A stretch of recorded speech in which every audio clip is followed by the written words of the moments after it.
I was probably meant to be a one-hit wonder. I must have been written off so many times. I know I have been. With a career spanning several decades, Kylie has solidified her status as a pop icon.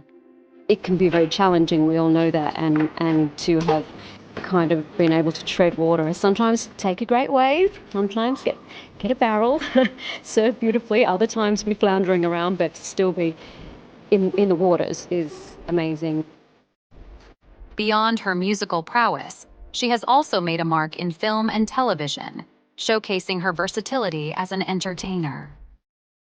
I'm sure there's so many people who would kill to be in my position and have this experience, and I'm very aware of that, and I appreciate it.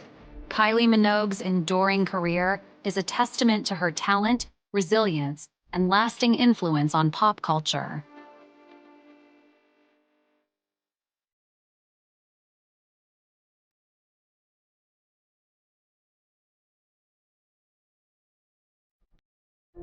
Kylie Minogue was born on May 28, 1968, in Melbourne, Australia, to Ronald Charles Minogue and Carol Ann Jones. She is the eldest of 3 children, with younger siblings Danny and Brendan. Growing up in the suburbs of Melbourne, Kylie showed an early interest in performing arts. From a very young age, both Kylie and her sister Danny, her younger sister, were really pushed into the spotlight. They both had aspirations to be singers and actors, and they both started very young. Kylie was only 11 years old when she first started making television appearances on Australian soap operas. But really it was Danny who was the big star at the beginning. Danny was appearing on a big television show in Australia where she was singing and she was acting.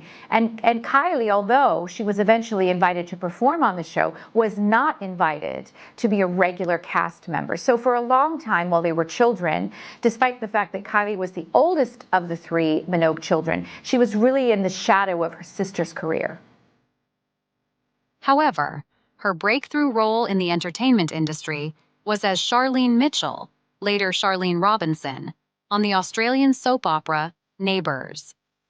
She joined the cast in 1986 and quickly became one of the show's beloved characters. Kylie's role in Neighbours as Charlene was the epitome of the Australian girl next door, but it was also quietly subversive. She was a tomboy, she was a rule breaker, she did her own thing. She didn't fit into standard cliched tropes of what a teenage girl in a soap opera should be. She was Kylie right from the start. Anyway, that's beside the point. I want to know why you wagged school. I didn't miss anything important.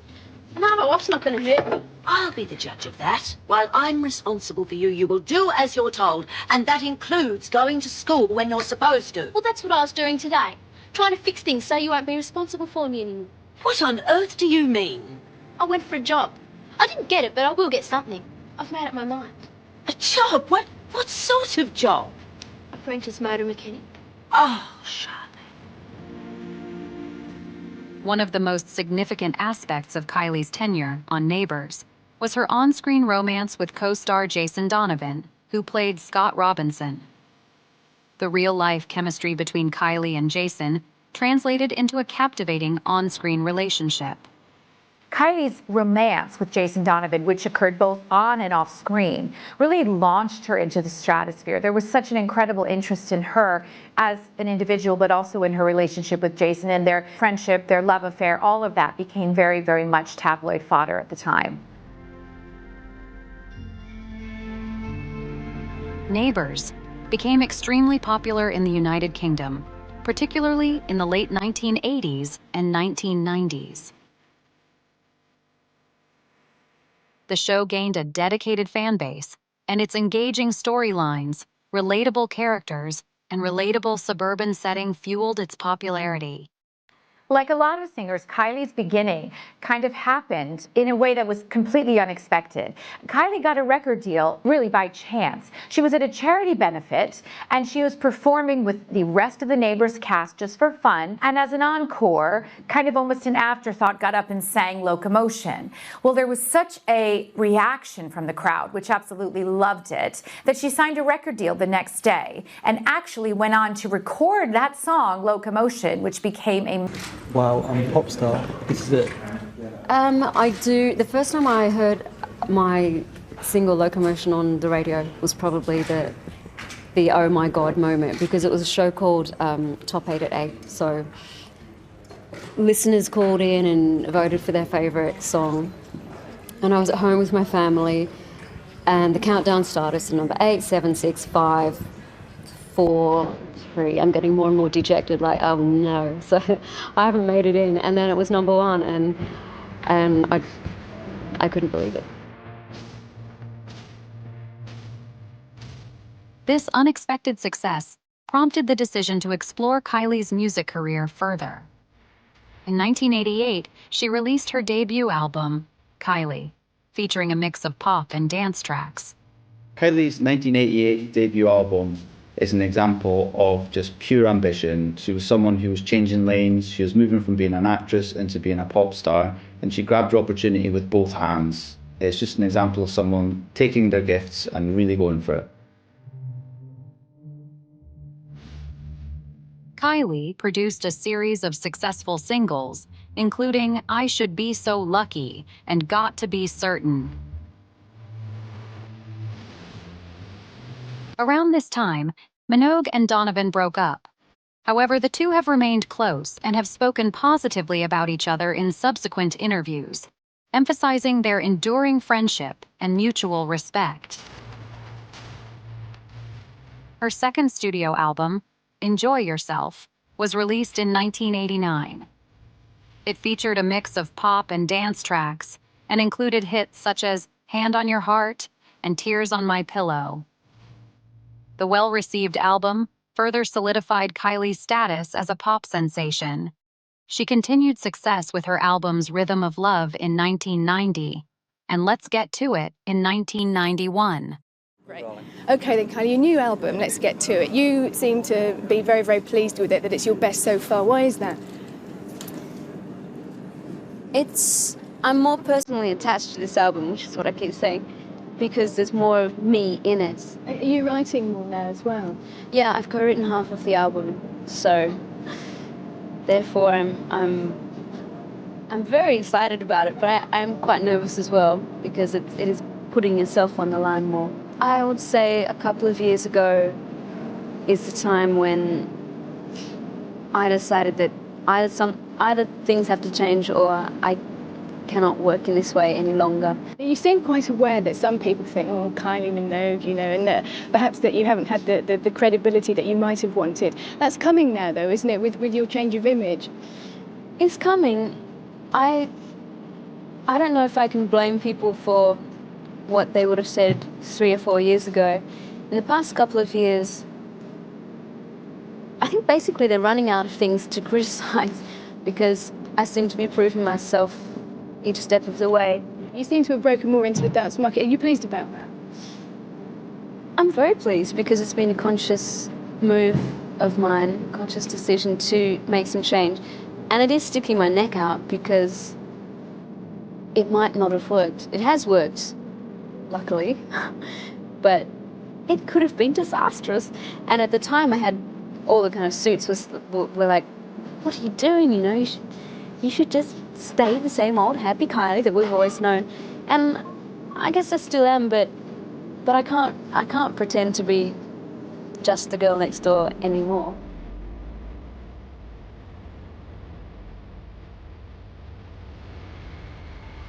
Kylie embarked on the Let's Get to It tour to support the album, which took her to various European and Asian locations.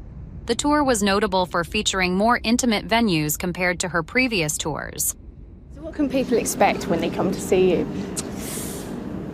Well, it's about an hour and a half. I think it's 21 songs. There's a cover song in there as well. There's lots of choreography, lots of lights, fabulous costumes. My outfits have been designed by John Galliano, so quite outrageous. And I'm sure they'll be surprised.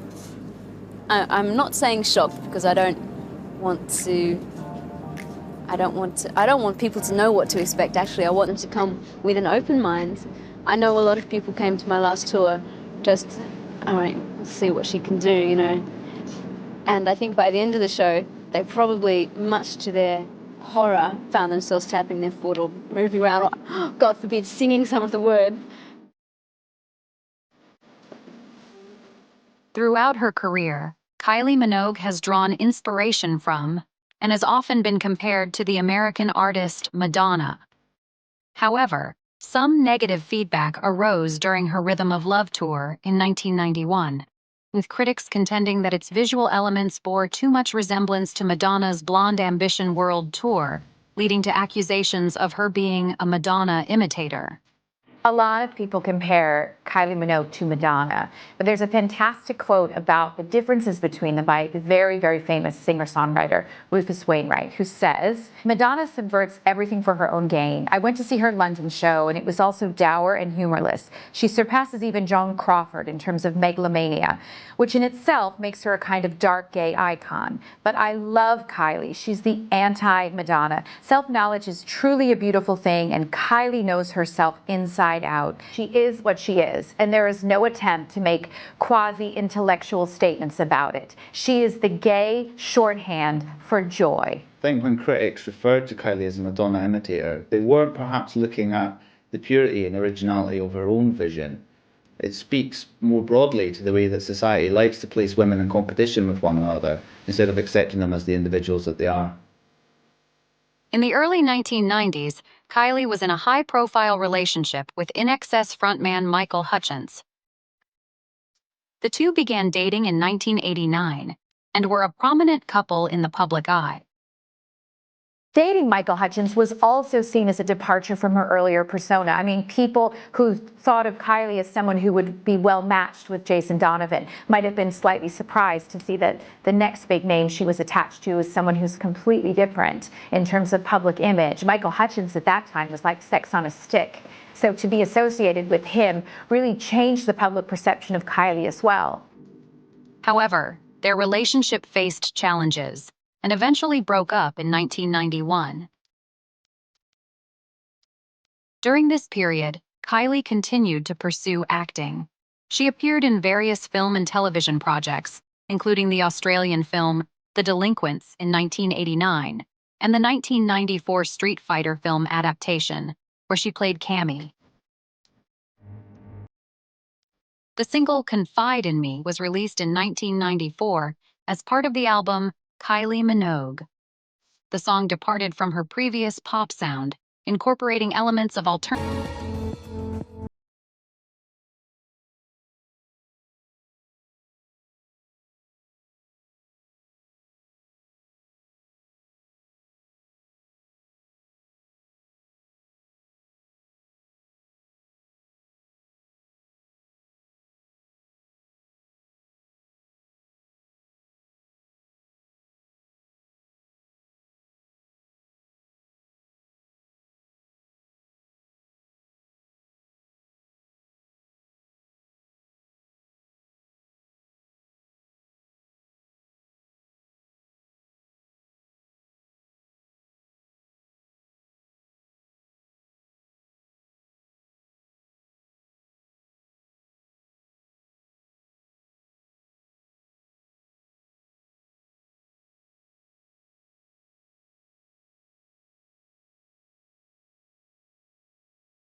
really relaunched Kylie back into the stratosphere. There were a lot of people, like particularly in the US, who didn't really know who Kylie Minogue was. But when this song came out, despite the fact that she had been famous now for like a decade, when this song came out, they were for the first time introduced to the global superstar that she was. Kylie appeared in the 2001 musical film Moulin Rouge. In the movie, Kylie played the role of the Green Fairy, a mythical and enchanting character who appears in the absinthe-induced visions of the main character, Christian. For Baz, the rest of the filming had virtually been finished. They were doing pickups, and actually they picked me up at the same time. So yeah, I wasn't thrown into.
That blended left field and underground dance culture with pop to produce something that was just unstoppable during the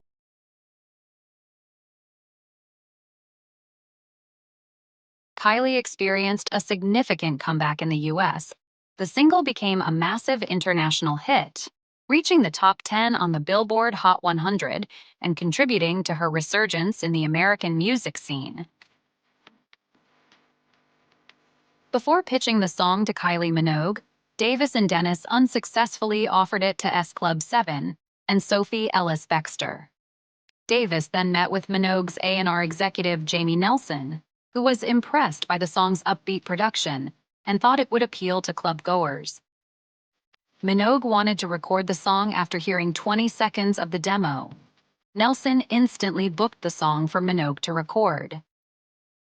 The song further established Minogue's cultural and commercial relevance in the new millennium. It received critical acclaim, winning a Brit Award for Best International Single in 2002. Following the disco-pop success of Fever, Kylie released the album Body Language in 2003. The album showcased a more experimental sound, incorporating elements of R&B and hip-hop. In 2003, for the 45th Annual Grammy Awards, Kylie received her first Grammy nomination for Best Dance Recording for Love at First Sight, before winning the award for Come Into My World the following year. It marked the first time an Australian recording artist had won in a major category since Men at Work in 1983.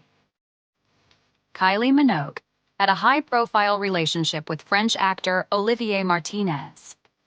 The two began dating in 2003, and their relationship attracted considerable media attention.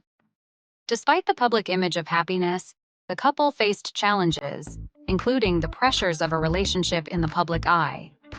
In February 2007, Kylie and Olivier officially announced their separation. Well, during Kylie's showgirl tour, she started to feel very, very tired. She was touring around the world and she was feeling exhausted. When she got home, she went to one of her doctors in Melbourne, a doctor she'd known for a long time and trusted, and told him, I'm feeling very, very tired all the time, expecting him to give her a concoction of vitamins or to tell her she needed a little bit more sleep. Instead, she was diagnosed with breast cancer. It was a shock to her. She was a very, very healthy young woman. She certainly did not anticipate this diagnosis and subsequently was forced to cancel her tour. The more knowledge there is, the more support there is, I think the most important thing about tonight is being the Courage Award. I think it's a little easy to be brave when there's hope. And the more hope we have that your journey can be made a little bit easier, or that, perhaps we won't have to be having this conversation in the future. So that's the case. Yes, exactly. And then just my last question for you, what advice or message do you have for women for screening or testing for cancer? Just do it. I mean, it's a very simple message. Everyone's busy. No one has time. You think it's not going to happen to you, but... Kylie was a fighter from the very beginning, and she was determined not only to beat cancer, but to get back on stage. 18 months later, after the diagnosis and the chemotherapy, she was back on stage for a very big, large performance in Australia, welcomed by fans, and really who poured out their love, and the critics absolutely called it, quote, a triumph. After completing treatment and recovering, she resumed the tour in November 2006, renaming it the Showgirl Homecoming Tour. It marked Kylie's triumphant return to the stage. Fans enthusiastically embraced her, and the tour celebrated her resilience and the enduring connection between Kylie and her audience.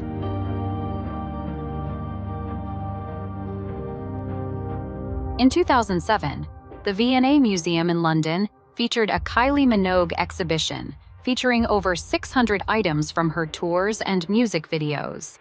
How does it feel when you're walking around and seeing these worlds apart? It's bizarre. It's really hard to put into words how I feel about it. I'm looking at these clothes that were, some of them were made for a 10-second appearance or a 3-minute video, or to last 50 shows on tour. So they all actually have a very different purpose.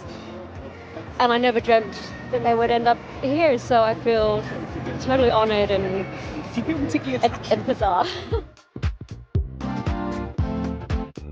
After battling breast cancer, Kylie had a comeback album in November 2007, which was released, called X. This was kind of an electro-pop album, which Kylie put out there to kind of herald her return into the public eye. There were also a lot of interesting collaborations on the album, including Guy Chambers, Kathy Dennis, Bloodshy, and Avant, and Calvin Harris. The first 3 singles from the album, Two Hearts, Wow, and In My Arms, all reached the top 10 in the UK, and the album was nominated at the 51st Annual Grammy Awards for Best Electronic Dance Album. I'm so thrilled. I mean, She looks hot in the video, huh? She's great. And I've watched that video quite a few times for research purposes. Not bad for an old boy. yeah, for an old broad, yeah. I'm still getting used to the fact that it's actually out there. It's kind of felt like my own little project for the last year and a half, and in and out of studios, and freshing about this, that, and the other. And now it's done, so I'm really excited. Invested by the Prince of Wales as an officer of the Order of the British Empire. It's quite overwhelming, I have to say. I knew I'd be nervous. Obviously, I was very excited. But it was emotional. And to be part of today, to be sharing today with so many different people. Why am I yelling at you? There's microphones here. To be sharing today with people from all different walks of life. And to my family, it was magical, wonderful. I do feel very proud. Yeah. I think my job is, aside from the obvious things, making the music and everything that goes with that, I think that at its base, it's about communication. And I think that this symbolises my communication with my audience and people around the world, and that's incredible. And I think that's an honour, and this symbolises it. Aphrodite marked Kylie Minogue's return to a more dance pop and disco-influenced sound. The album features upbeat, catchy, and danceable tracks, showcasing Kylie's signature style. It was well received by both critics and fans for its infectious energy and cohesive sound. All the Lovers, the lead single, released in June 2010, received positive reviews for its anthemic and euphoric. Aphrodite marked the first time Minogue enlisted an executive producer. Discussing the process, she said, "It was just the best experience.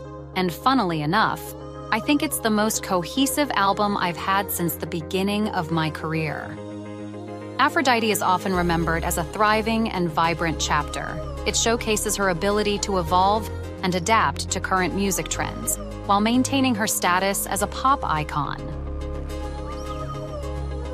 In 2011, Kylie was awarded an honorary doctorate of health sciences for her incredible work promoting and raising money for breast cancer charities. Thank you so very much. Gosh, I've stood on a number of stages, never quite on a stage like this, and I'm not ashamed to admit I'm quite petrified.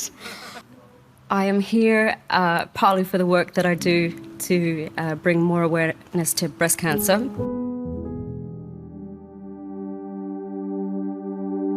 In October 2012, she released the compilation album The Abbey Road Sessions, which contained reworked and orchestral versions of her previously released songs.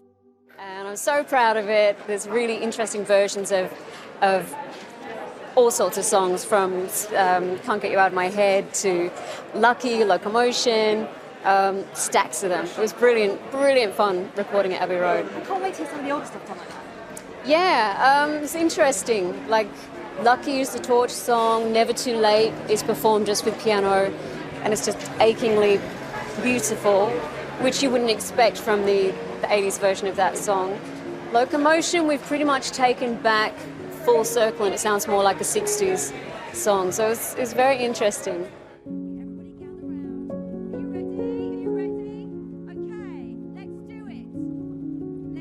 Kylie Minogue unveiled her 13th studio album, marking her debut venture into the realm of Christmas music with Kylie Christmas. The album boasts collaborations with notable figures such as actress, singer, presenter Dannii Minogue, Coldplay's Chris Martin, and the renowned record-producing team Stargate. Kylie held a Christmas concert series to support the album at the Royal Albert Hall in London in December 2015 and 2016.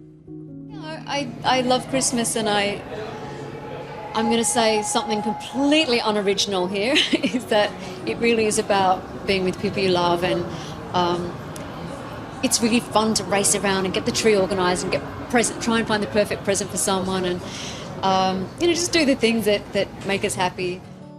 Kylie's album Golden saw her fully embrace country, which took many fans by surprise. But really, when you distill it, country music is simply pure songwriting that speaks from one person to another, and Kylie had always done that throughout her career. The result presented her work stripped of the lavish production of some of her previous disco-inflected achievements, and went for something that was pure, more acoustic enabled, and relied a lot more on her vocal chops, frequently underrated but should never be dismissed. Released in April 2018, the album Golden featured Dancing as its lead single. The album debuted at the top spot in Australia and the UK.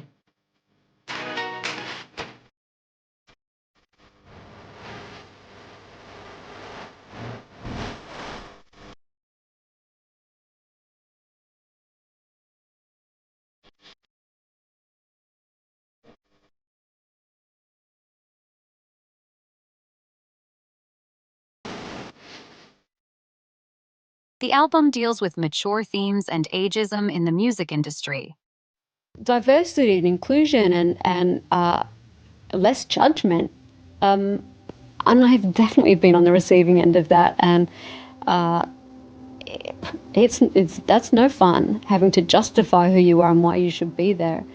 I feel like maybe 6 years ago or so, I just was being asked the question all the time. So I was then 44, 45.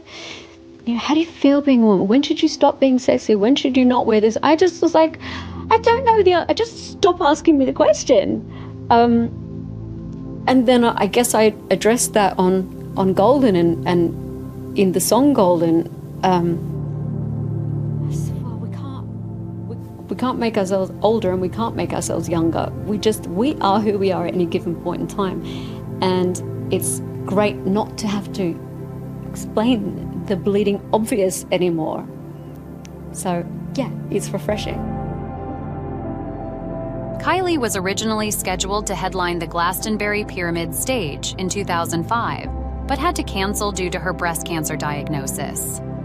In 2019, she finally took the stage as the Legends slot performer on Sunday, June 30th. The Legends slot is traditionally a Sunday afternoon performance that pays homage to iconic artists. It's a big deal for me, yeah. Yeah, and it's the Legend slot, and you know, I keep calling it the afternoon slot just to try and take the pressure off. But yeah, I think most people know I was meant to headline there in 2005, and I had my breast cancer diagnosis, so I couldn't do that. So by the time I am standing on that stage, doing my own show, it will all hit me. You know, a lot of those things you kind of you have to just push them aside and get on with life. But it will all come through. I made it here. But yeah, so there's a sense of pride and achievement. I have been told by so many people that it's a love fest, it's a massive sing-along, that particular slot is something other. Kylie brought a blast of Australian sunshine to Glastonbury in 2019. She played the festival's coveted Legends slot, and she arranged an era-spanning, hit-laden hit for the Worthy Farm crowd. She drew the weekend's biggest crowd, one of the biggest crowds the festival's ever seen, and she was an absolute knockout, both for the people lucky enough to be there and for the viewers at home.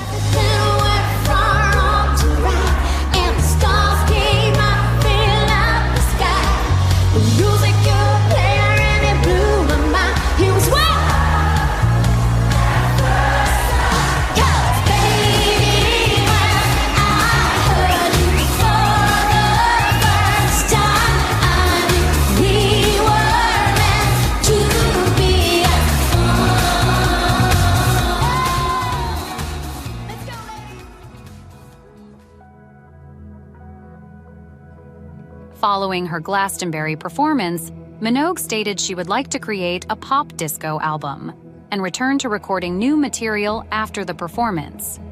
However, the COVID-19 pandemic led to widespread disruptions in the entertainment world, with concerts, tours, and live events being canceled or postponed to prevent the spread of the virus. This had financial implications for artists and performers and logistical challenges for the industry. Fairly consistent adrenaline through my life and through what I do, and that not having that through lockdown, it manifests as a little bit of, you know, the blues basically. So yes, the fact that I was able to get an album done and be with people and be creative and stimulated definitely helped pick me up. I more or less was working a full week, working remotely with everyone, and they've got kids, so it's just so different. Of course we would prefer to be in the room, but one of them would say, I can do 1:30 to 3:30, then I've got to put baby down, but I'll come back. So it was a lot of juggling. I did feel kind of overwhelmed. Maybe like 5 weeks into it, I was like, I really need some help. But yeah, interesting times. Very interesting times. Anyway, I've got something to show for that time, which is awesome. Kylie Minogue's album, Disco, marked a vibrant return to her dance pop roots. Released on November 6, 2020, the album showcased a fusion of disco-infused beats and contemporary pop elements. With its pulsating rhythms, catchy hooks, and Kylie's trademark vocals, Disco was hailed as a joyous celebration of the disco era. You know, I just feel like you've reached a certain age and there's just more nostalgia, there's more behind you. So I'm a sucker for that anyway. So yeah, it could have been in the zeitgeist, it could have been around, but it wasn't something that I, you know, had in writing or had in my mind going, this is what's happening, let's do that.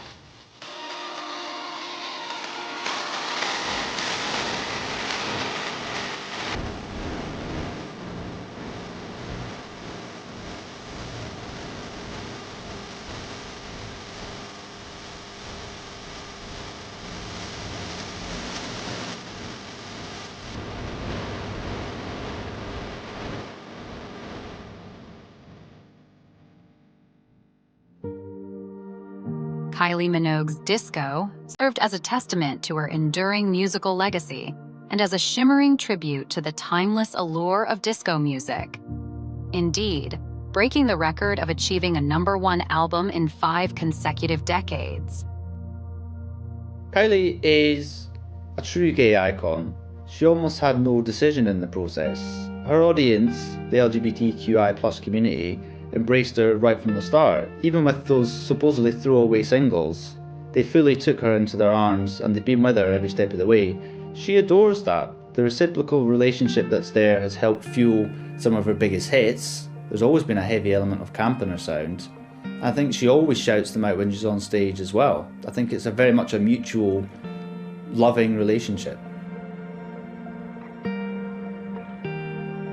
In February 2022, after living in London since the 1990s, she relocated back to Melbourne, citing a desire to be closer to her family in Australia. In the same year, she began working on her 16th studio album. In July, she returned to her role in Neighbours as Charlene for a brief appearance for the show's intended series finale. Kylie started dating GQ exec Paul Solomons in 2018 after meeting through mutual friends. However, they split in 2023, a year after she returned to Australia. Kylie and Paul tried to make things work, but ultimately, the time difference was a killer. Paul couldn't exactly nip to Melbourne for a long weekend whenever things got strained. In 2023, Kylie Minogue graced us with her 25th studio album, Tension, which was released in September to rave reviews. Tension skyrocketed to #1 in both Australia and the UK, spreading its infectious That pop's age-old ageism, its fear of artists growing a little bit older, was something that she could dismiss. She fully embraced the viral possibilities of social media and produced something that tapped into the free, fun, frisky pop sensibility of her earliest hits, like I Should Be So Lucky, but transposed that to this era and all its technology and all its production possibilities. Padam Padam was unstoppable. The minute you heard it, you couldn't forget it, and it became one of 2023's biggest earworms. To top it off, the song clinched an ARIA Award for Best Pop Release and a Grammy Award for Best Pop Dance Recording, solidifying its place in the Pop Music Hall of Fame.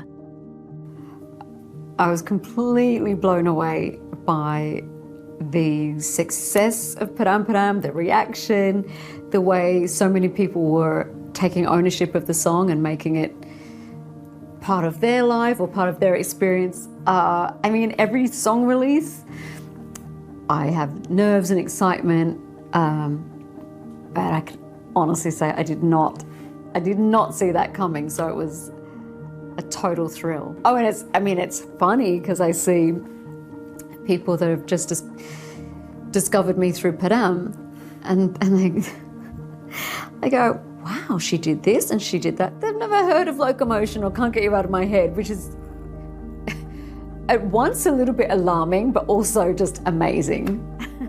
In November, Minogue embarked on a concert residency, more than just a residency at Voltaire, at the Venetian in Las Vegas, Nevada. The show sold out within minutes.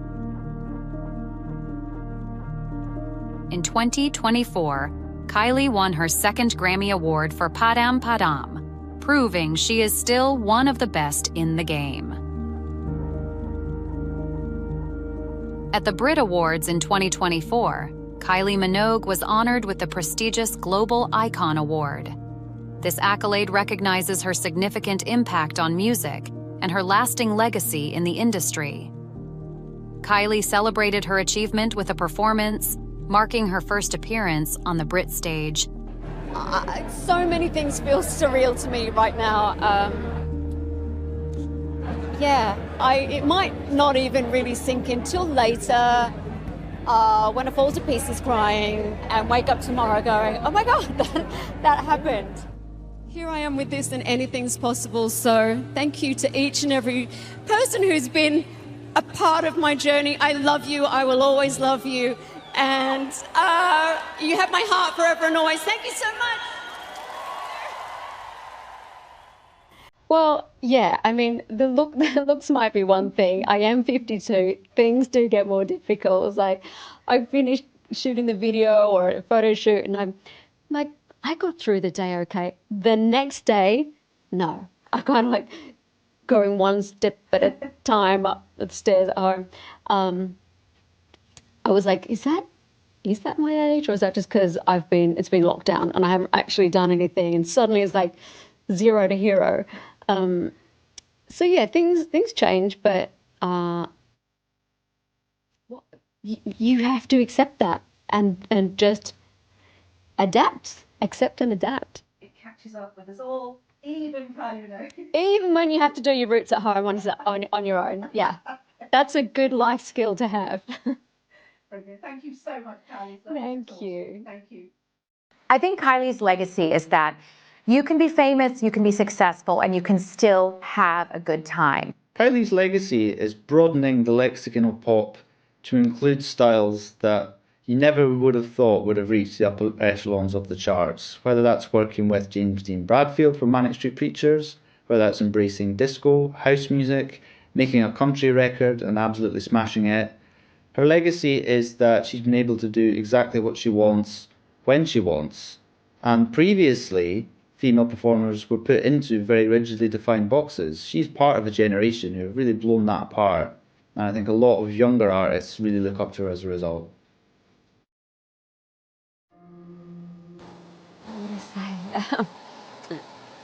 Be kind.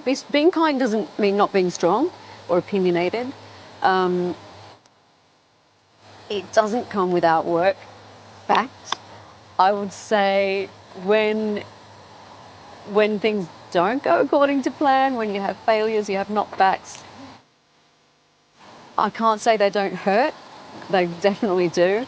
But if you've got conviction within yourself that this is what you're meant to do or what you want to do, then you just got to notch it up as a lesson. And I mean, one of my favorite things now is appreciating all of that. And I'm sure there's more to come. I'll fall flat on my face again, I bet, make the wrong decision, take the wrong turn. And that's life, isn't it? I can talk about it in a career sense, but it's like life.